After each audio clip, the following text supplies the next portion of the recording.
Boa noite a todos, boa noite a todas, são 19h33.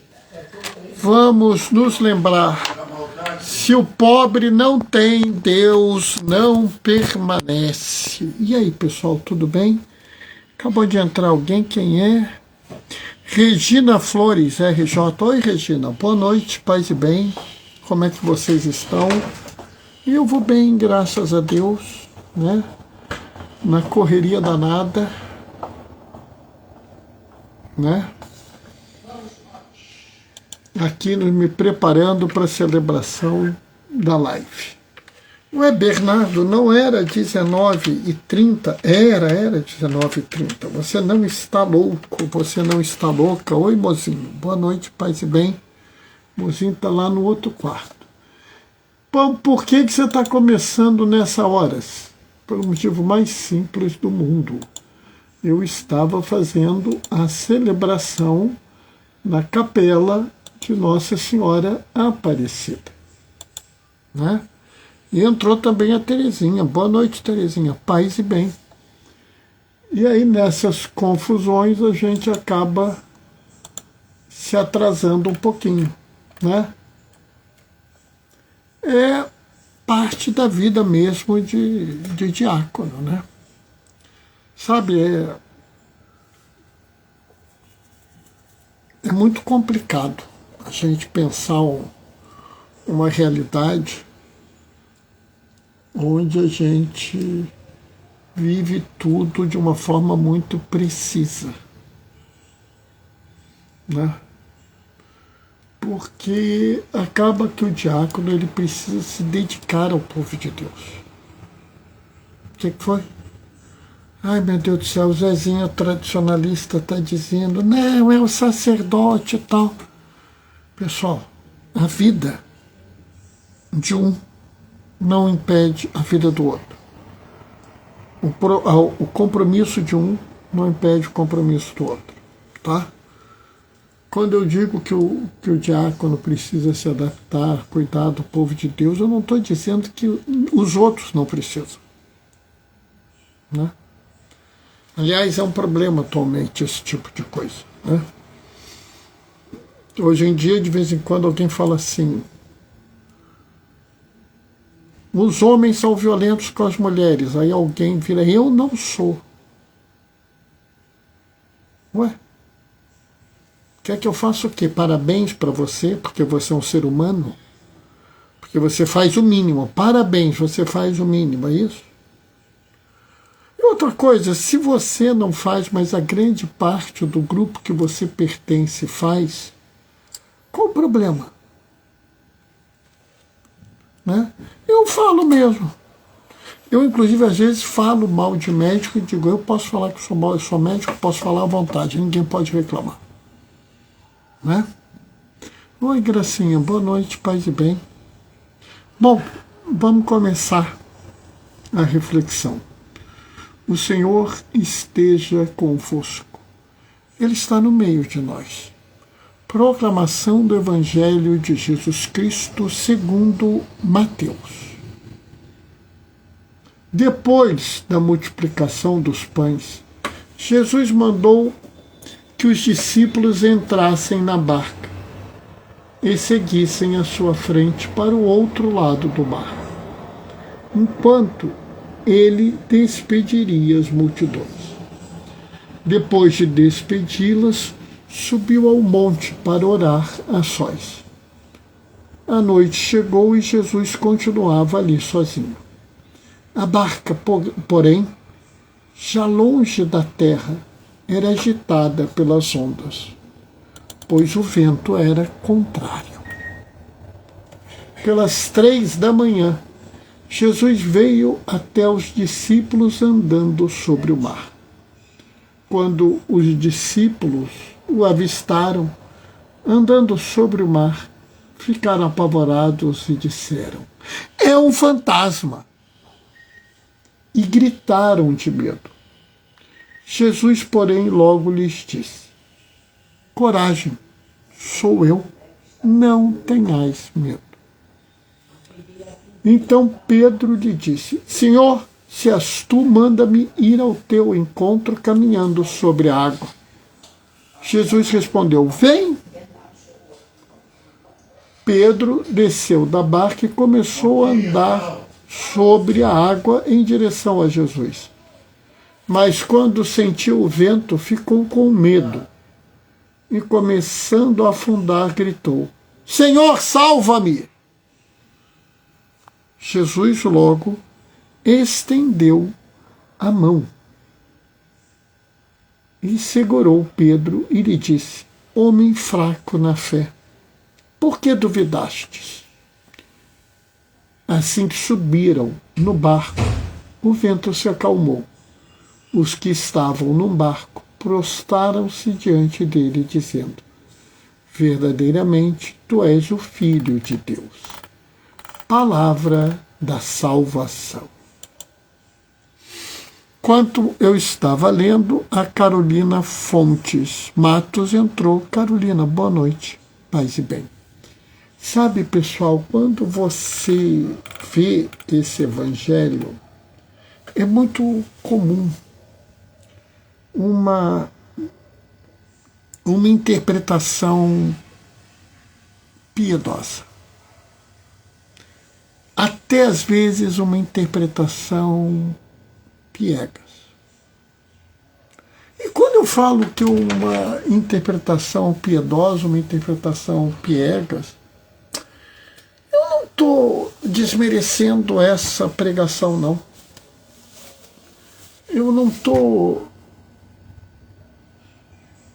ignorando essa pregação. E eu vou dizer por quê. Porque ela pode ser necessária. Há comunidades onde uma interpretação bem piedosa pode ser necessária. Há situações na vida em que a comunidade precisa ouvir isso. Mas eu acho que se você está aqui na live, você quer uma coisa diferente. E olhando esse texto, é preciso entendê-lo bem. Por quê? Porque ele tem uma série de detalhes que estão sendo habitualmente ignorados pelas pessoas.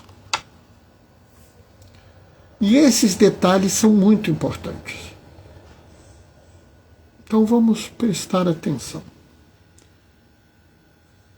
Jesus, ele anda sobre o mar. E aí eu fico vendo gente fazendo uma discussão, como é que pode andar sobre o mar, não pode, se Jesus estava usando sapato especial, se não sei o que, se não sei qual. Sabe, pessoal, às vezes, quando você se prende no sinal, quando você se prende no milagre, você perde o sinal. Quando você fica preso na fé fantástica, você perde o ensinamento para a fé diária. O que é o mar? O mar é a ausência da terra. A terra é a bênção que Deus dá ao judeu fiel. Oi, Fátima, boa noite, paz e bem. O mar é a ausência da terra. A terra é a bênção que Deus dá ao judeu fiel. Essa é a cabeça do judeu. O judeu fiel recebe 3 bênçãos: saúde, terra e descendência. O mar é a ausência da terra. O mar é o mal. É o mal. É o caos. É a violência. É a mentira. O mar era entendido pelo judeu da época como uma coisa perigosa, como o local onde havia o que era perverso. Se você olha Várias são as imagens aonde o mal surge do mar. Até no Apocalipse, o dragão surge do mar.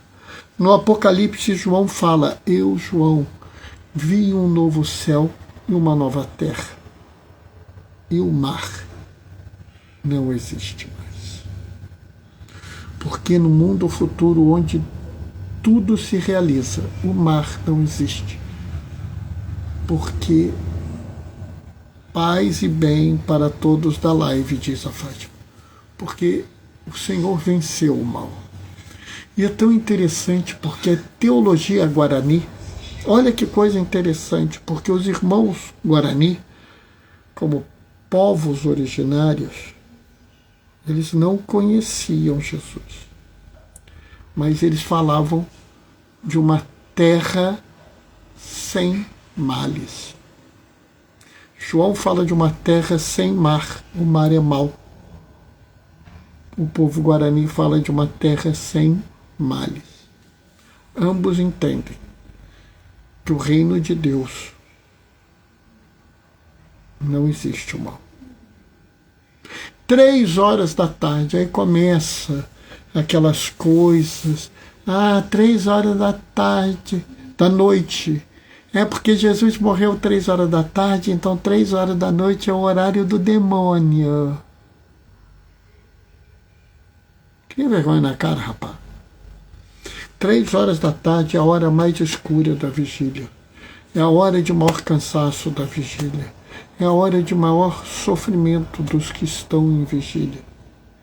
3 horas da noite, perdão. 3 horas da madrugada é o pior. É o cansaço, é a escuridão. É quando as forças estão se esvaindo. 3 horas da manhã. O vento contrário bate contra a barca. E a barca é a comunidade de fé. Olha como isso está ficando profundo. No momento mais terrível, onde as forças estão acabando, aonde o cansaço toma conta, aonde o sol está mais longe, o mal atinge a comunidade. O mal, qual o mal? O mal da guerra, o mal da fome, o mal do machismo, do racismo, da porofobia, o ódio ao pobre, da xenofobia, o ódio ao estrangeiro, da LGBTfobia, né? Da porofobia, ódio no pobre, ou seja, aqueles ódios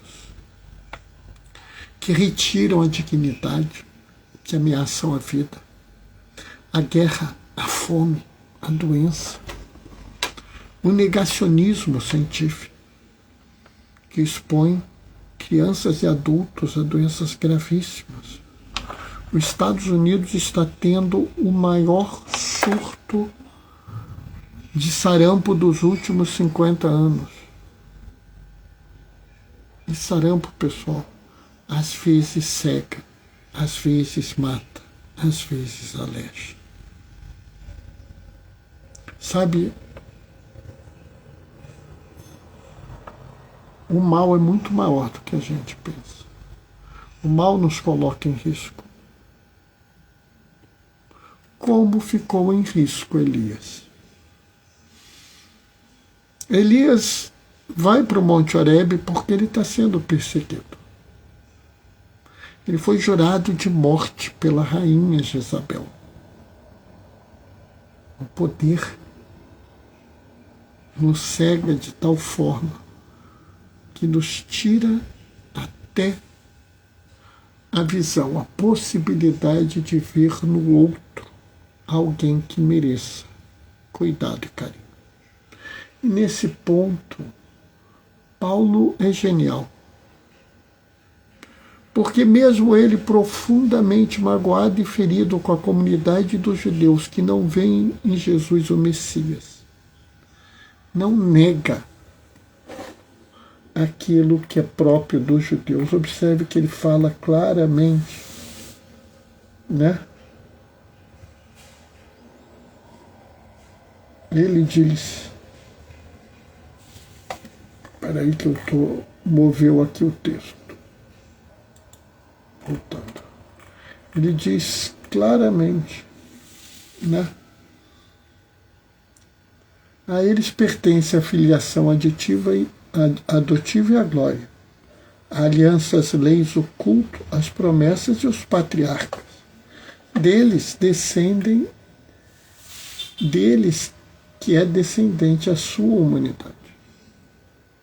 Mesmo profundamente magoado, profundamente sentido, profundamente desprezado pelos seus irmãos judeus, ele não lhes nega aquilo que é próprio deles. Quantos são hoje o que querem negar às pessoas aquilo que é próprio delas?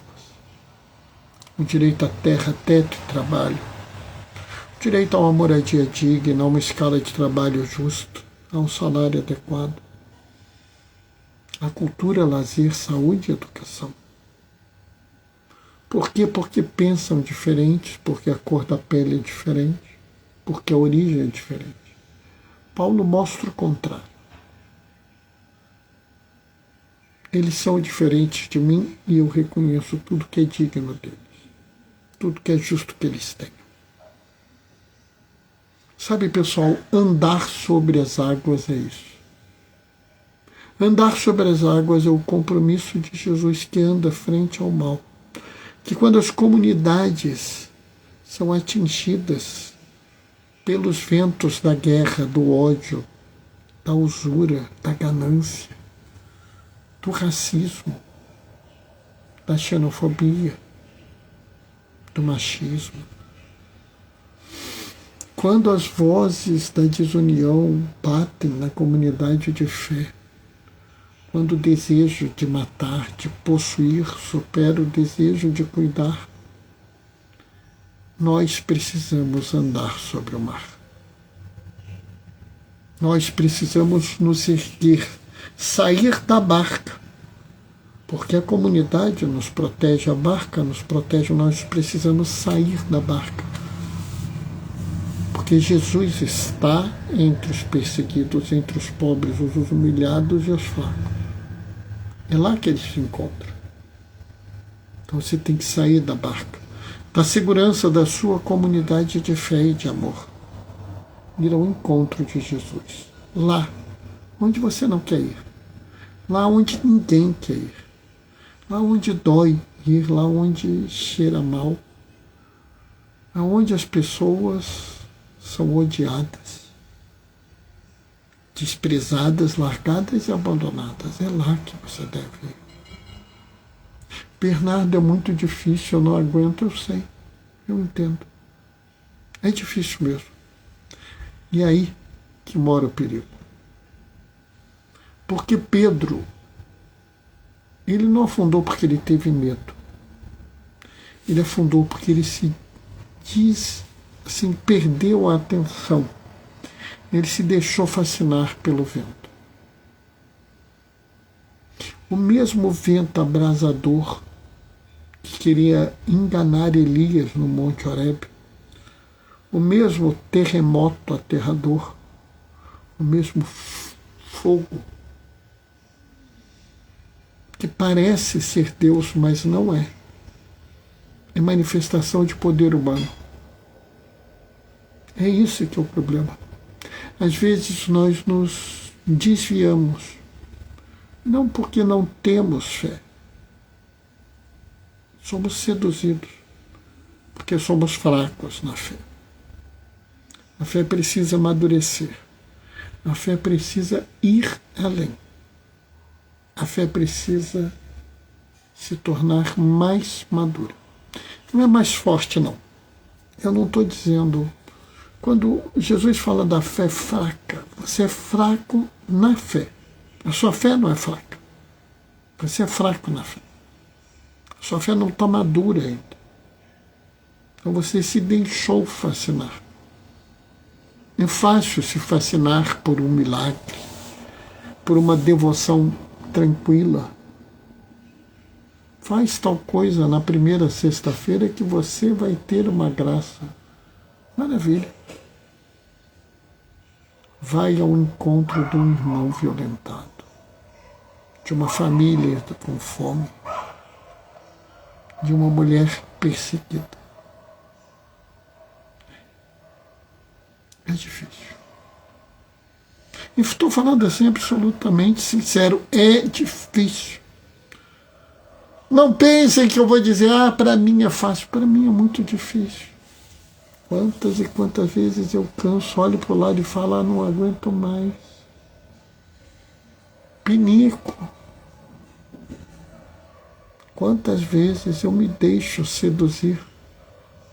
Quantas vezes o medo toma o meu coração. Diácono, você é um exemplo. Eu sou um exemplo. Pedro é um exemplo. Elias é um exemplo. Paulo é um exemplo. Todos fraquejaram na fé. Todos falharam. Porque não é a grandeza, não é a força, não é o poder. É a fidelidade, é o amor, é o compromisso. É isso que você precisa aprender. Tenha coragem. Ande sobre os mares do mundo, sobre os males do mundo, sobre as vozes da morte, as vozes da exclusão, da ganância, da destruição, da guerra. Ande sobre isso. Enfrente o mal. Nunca com a força, nunca com o poder, mas sempre com amor. Sim, Deus é todo-poderoso, mas Ele age no perdão e na misericórdia. Essa é a sua justiça. O que guia Ele é cuidar dos fracos e oprimidos, porque Ele é amor e libertação. Amém? 7:55. Essa foi a reflexão de hoje. Amanhã não tem live. Segunda-feira tem live. Segunda-feira tem celebração da palavra às 7:30 e live às 19:30. Tá? Fátima está mandando um amém. Terezinha também está mandando um amém. Muito obrigado, Fátima. Muito obrigado, Terezinha. Vou me despedir deixando a minha bênção. O Senhor esteja convosco. Ele está no meio de nós. Por intercessão